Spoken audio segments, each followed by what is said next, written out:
Pourquoi c'est une grosse bêtise de manger beaucoup la nuit lors du Ramadan? Eh bien, c'est simple. Le jeûne sec que vous allez faire au cours de votre journée est un jeûne qui est très puissant, puisqu'en fait, vous allez ni manger ni boire. Et le fait de passer ensuite dans l'abondance, vous êtes en train de jouer avec le feu, avec les excès d'un côté et les excès de l'autre. Le jeûne et le principe du Ramadan, c'est de vous redonner de l'équilibre suite à vos excès de votre année précédente et non pas de faire la même chose de nouveau la nuit. Donc le vrai jeûne du Ramadan, et là je vous invite vraiment à vous rapprocher des spécialistes du Ramadan qui sont des religieux qui vont vous donner des bonnes informations, eh bien on va vous parler d'un jeûne qui doit être frugal. Ça veut dire que quand vous allez rompre le jeûne, bien sûr vous allez le rompre tranquille, mais surtout ce que vous allez manger après va être très simple.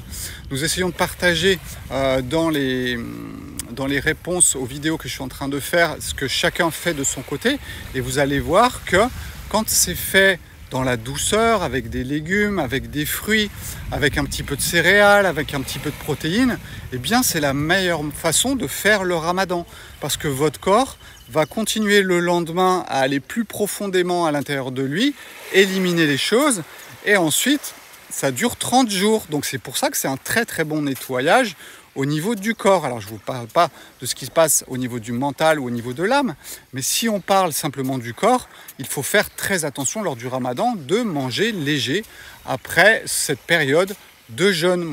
Et remarquez bien, je ne parle pas de choses sucrées, de gâteaux et toutes ces choses qui vont augmenter les fermentations après dans votre tube digestif. Moi j'encadre le jeûne prolongé aussi, et je peux vous dire qu'en sortie de jeûne prolongé, il ne faut pas faire un gueuleton, parce que si on fait un gueuleton, ça va mal se passer.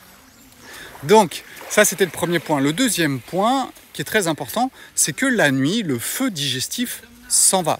Si le feu digestif s'en va, ça veut dire que tout ce que vous allez manger risque de ne pas être bien digéré. Et si ce n'est pas bien digéré, ça va arriver dans vos intestins, ça va se putréfier ou ça va fermenter, et ça va être de nouveau pas une bonne idée pour votre tube digestif. Votre foie, il va devoir s'occuper un petit peu des toxines qui vont être créées lors de ces mauvaises digestions, et vous allez de nouveau avoir un effet qui est négatif de votre Ramadan. Donc le Ramadan, c'est de la frugalité. Je ne suis pas musulman, mais je suis spécialiste du jeûne intermittent ou du jeûne prolongé.